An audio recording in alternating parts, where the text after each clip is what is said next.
মালদা জিলাৰ হৰিশ্চন্দ্ৰপুৰ গ্ৰাম্য চিকিৎসালয়ত অগ্নিকাণ্ড। চিকিৎসালয়ৰ কাষৰ জাবৰৰ দমৰ পৰা অগ্নিকাণ্ড সংঘটিত হয়। তাৰ পিছত চিকিৎসালয়ৰ গোটেই ৱাৰ্ডটো বিষাক্ত ধোঁৱাই আৱৰি ধৰে। ধোঁৱাৰ ভয়াৱহতাৰ বাবে গৰ্ভৱতী মহিলাৰ পৰা আৰম্ভ কৰি আন ৰোগীসকলে ৱাৰ্ডৰ পৰা বাহিৰলৈ ওলাই যায়। লগে লগে সৃষ্টি হয় আতংকৰ। চিকিৎসক আৰু নাৰ্ছে ৰোগীক নিৰাপদে বাহিৰলৈ উলিয়াই আনিবলৈ চেষ্টা কৰে যদিও উশাহ নিশাহ লোৱাত অসুবিধা হোৱাৰ বাবে সাময়িকভাৱে অসুস্থ অনুভৱ কৰে ৰোগীয়ে। অগ্নি নিৰ্বাপক বাহিনীক খবৰ দিয়াৰ পিছত ঘটনাস্থলীত অগ্নি নিৰ্বাপক বাহিনী উপস্থিত হৈ নিয়ন্ত্ৰণ কৰে জুই।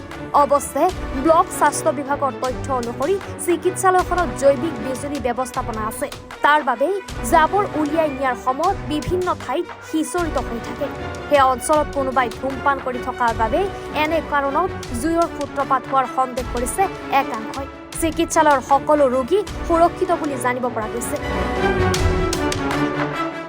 হসপিটালের পেছন দিকে আমাদের ওই বায়োমেডিক্যাল ওয়েস্টেজের রুম রয়েছে, যে রুমটার মধ্যে আমাদের হয়তো হসপিটালে যে সমস্ত গার্বেজগুলো হচ্ছে, ঠিক আছে, বিভিন্ন ডিপার্টমেন্ট থেকে বিভিন্ন জায়গা থেকে সেগুলো রাখা হয়।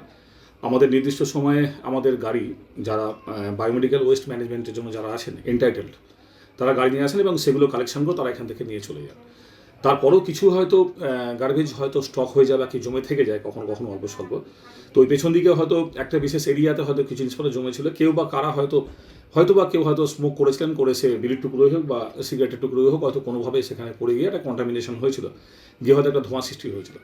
এইটা একটা ফ্যাক্টর আছে। সেই ধোঁয়াটা হয়তো কিছু পরিমাণ হসপিটাল থেকে আসছিল বলে ন্যাচারালি ধোঁয়া থাকলে তো একটা আমাদের সমস্যা হয়, সেটা হচ্ছিল।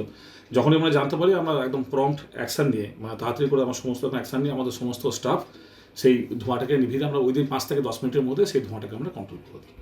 আমাদের যেমন হয় আর কি, সবার ক্ষেত্রেই হয়, ধোঁয়া থাকলে হয়। প্রাথমিকভাবে ধোঁয়াটা যখন স্প্রেড করছিল প্রাথমিকভাবে সমস্যা হচ্ছিল, কিন্তু উইদিন 5 থেকে 10 মিনিটের মধ্যে আমরা ওটাকে কন্ট্রোল করে দিই। বলছি, হাসপাতালের পিছনে স্তূপ রয়েছে আবর্জনা, তো সেটার কি কোনো ব্যবস্থা? বায়োমেডিক্যাল ওয়েস্টেজ রুম আছে আমাদের, ওখানে বায়োমেডিক্যাল ওয়েস্টেজ রুম দেখা যাচ্ছে যে রাস্তার আশেপাশে ছড়িয়ে ছিটিয়ে রয়েছে। কিছু আছে যেখানে ফেলতে কিছু নোংরা যখন ওখানে স্টক করা হয়, ওই রুমগুলোতে নোংরা স্টক করা হয়, হয়তো স্টক করতে যাওয়ার পথে কিছু নোংরা হয়তো থেকে যেতে পারে, সেটা হতে পারে, সেটা খুবই সামান্য।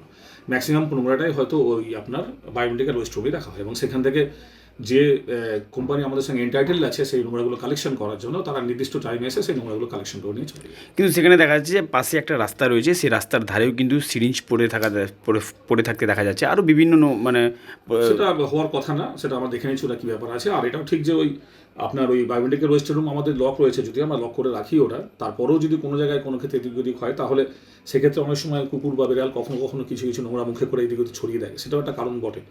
হসপিটালে যদি পুরো এলাকায় যদি পাঁচিল দিয়ে ঘেরা থাকতো তাহলে এই সমস্যাটা অনেকটা সমাধান হতে হয়তো, ঠিক আছে। কিছু লোকজনও আছে যারা বিভিন্ন গার্বেজ কালেকশন করে, হ্যাঁ, যারা বড় ক্যারি নিয়ে আসেন, বস্তা নিয়ে আসেন, এসে গার্বেজ কালেকশন করে। এরকম কিছু লোকজনও আছেন গার্বেজ কালেকশন করে, তারা সেগুলো রিসেল করেন। তো সেই সমস্ত লোকজনও লাঠি নিয়ে এসে খুঁচিয়ে সেই নোংরাগুলো থেকে গার্বেজ কালেকশন করতে গিয়েও তারা কিছু জিনিস স্প্রেড করে দেন, এটাও একটা কারণ বটে। তো সুতরাং যদি আমাদের বাউন্ডারি ওয়ালটা তৈরি হতো এবং একটা এন্ট্রি পয়েন্ট যদি একটা নির্দিষ্ট হতো, তাহলে এই সমস্যাটা অনেকটাই সমাধান করা যেত হয়তো। Bureau report, any Bharat 24।